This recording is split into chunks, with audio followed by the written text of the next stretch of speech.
machine, she cocked the water clean. She was the best damn woman that I ever seen. I like that. Telling me no lies. It's politician time. How can they tell no lies, right? Yeah, really. Again, you're listening to 1170 AM The Answer. This is Whissel Wednesday. Your co-host, Jason All with Team Home Loans here. In studio with me, Joe Corbisiero with Whissel Realty and Carolyn Konecki with Cavignac and Associates. So, Carolyn, to wrap up your segment, what do we need to know about insurance besides have an expert like yourself, make sure you're completely covered? And it's one of the things I definitely want to say is it's a huge advantage to have somebody local that you can talk to, meet, come see your stuff, and make sure you're 100% covered, because you might save $20, $30, but it might cost you hundreds of thousands of dollars by trying to do that, right? Well, I heard an interesting industry statistic. 80% of all homeowners' policies are incorrectly written. 80%. And I bet. The reason that most people are unaware is that they never have a claim. So you don't find out that you don't have any coverage. You should anybody should review their insurance at least once a year. I think you should work with an independent agent because they're going to be able to shop and find the right carrier, because each carrier has their own appetite. They want certain types of customers. So you want to find the right one for your particular situation. Huge. You know, I agree. It's kind of like you, right? You shop different lenders to get the best deals possible. So can you leave me your business card, please? Absolutely. Thank you. Sounds good. You So, want my phone Joe, number? Very, very knowledge. Yeah. Very knowledgeable. So I'm we only loving like it. to bring on the best. As you know, Craig Sowing's a huge consumer advocate.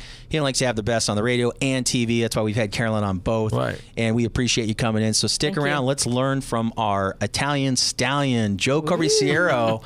Joe, how long have you now been in the States? 8 days and 43 Yeah, minutes. It's been almost 8 years, yeah. 8 years. Actually, you know what? This month is going to be my 8th year. Well, welcome to the United States, and especially here in San Diego. Thank you. And a welcome from Kyle and Jason. We appreciate having Thank you. And you've been a pleasure to have on the Whissel team and Is work that an with. Italian suit? Oh, yes, it is. He's very nicely dressed. thanks. You can't see it on the radio, but it's a This nice guy, he always dresses the sharpest. Anybody in our office knows. That's how you guys dress in Italy, though, right? Yes. Yeah, we do. Yeah. You're the best I dressed you people should on have the planet. You should have seen my suit yesterday. It was this bright blue. A lot of people were talking about oh my God. I love that suit. Just like my Charger Blue, it's just bang. Did you see it? You were there yesterday. Yeah, I Really? did see it. Yeah. I did see it. Loved it. And I saw you do some burpees because Joe was late to the Whissel meeting.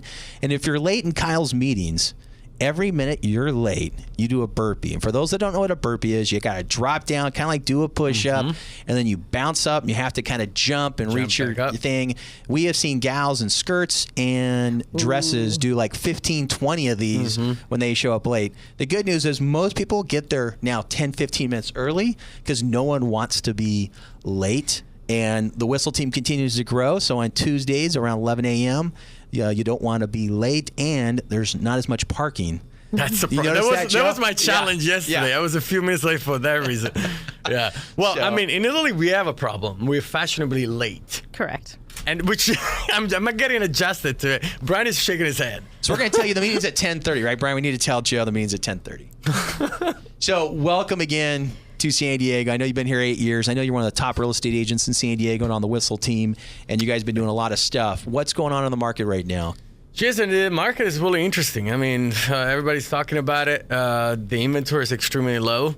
As a matter of fact, me and my team, but that work with me directly, we've been making 300 to 400 calls per day to expired listings a couple of years ago. Try to move a little bit the market and get a little more inventory.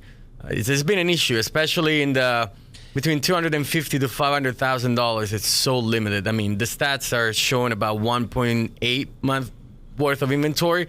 I personally think we're about a month, 1.2. Okay. And so what inventory means is that means how many homes are in the market for sale right now in San Diego. A typical average market is about 6 months, meaning there's a 6-month supply of homes based on the current purchasing of the buyers. And so Kyle Moore talks about those stats, but you're saying 1.8 right now. So when there's this very low supply of homes for sale, we still have a huge amount of buyers who want to live here in San Diego, purchase homes. We have rates near all-time lows, great programs out there. That's the crunch you're talking about. And that's why somebody like you, what you're kind of doing is you're going directly to these homeowners who've maybe listed their home anytime in the last 3 or 4 years who didn't sell. Right. And like, hey, do you want to sell now? It's a great time. We could probably sell your house in a week. Or even less. Yeah. So, I mean, it's a serious issue. It's definitely a serious issue. And considering that the average sales price has been, the median sales price has been $551. So you're doing a lot of loans as well. You see, I mean, the average what we're selling right now is in the $500,000. That's what people can afford. Average people. Average home in San Diego, $500,000. Isn't that crazy? It is. 551 to be exact. Are you seeing any neighborhoods that have just almost no inventory? What are the most impacted zip codes? Oh my gosh. Probably the all coastal, of them. We but- got but a your North 9104. Coastal, It's really yeah. low. And in North Park, there's nothing anymore. In Really? Park. North Park. Man, you get in a box now for $650. So 900 square feet, 2-bedroom, one. I mean, it's Wow. some neighborhoods have become really, really, really crazy, skyrocketing. North County, Carlsbad, inventory is pretty low. Escondido's doing pretty good. I gotta say 92025, 27, 92029, which is closer to Lake Hodges going into Rancho Santa Fe. Very limited inventory in that area. Chula Vista, because the price point is a little lower, you have way more buyers out there. So that's why you see, that there is an imbalance and you have way less inventory than the rest.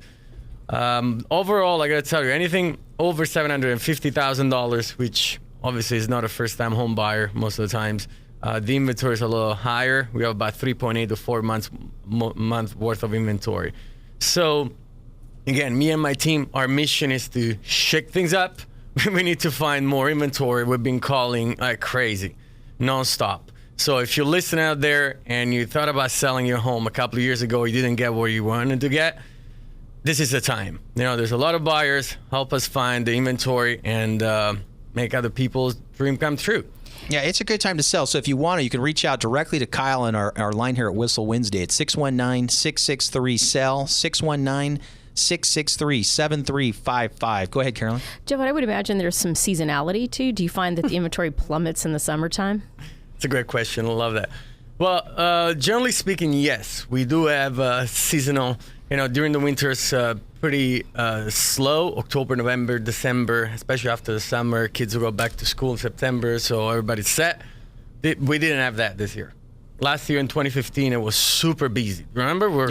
December was... It was one of the busiest fourth quarters we've ever had in San Diego and for the United States for that matter. So same thing the first quarter, January, February, March. Actually easing into March, April, spring. People have a little more time, spring break, so they have time to shop around and look at different homes. Again, super busy. We had, as a matter of fact, in San Diego County, we have an increase of 3.1% in pending sales in the first quarter. So that leads you, to the fact that there's a lot of people out there buying. Their interest rates are still low, so it's a great opportunity to buy. With all that going on, we got low supply, low rates, lots of buyers, but there's still people talking about a bubble. What's your take on that, Joe? It's interesting. I actually just recorded a video about that. Did you guys watch that movie, The Big Short? Yeah, I do. I watched it. You haven't watched it yet? No, sorry. Not a big movie person? Oh, I'm a huge movie person. I just didn't see that. All right. So it's very interesting. So The Big Short was about how they shorted the mortgage market. That's right. During the crash, and they saw what was happening, and some of these people, were able to financially become very, very wealthy by shorting that market. But the bank still took advantage of them. So, what's up with this possible bubble? We have different opinions here. I mean, I like to talk with my fellow realtors and kind of bounce back ideas and talk about the market and whatnot. We're kind of split. Some of them they're talking about we're going to have another bubble that's going to burst pretty soon.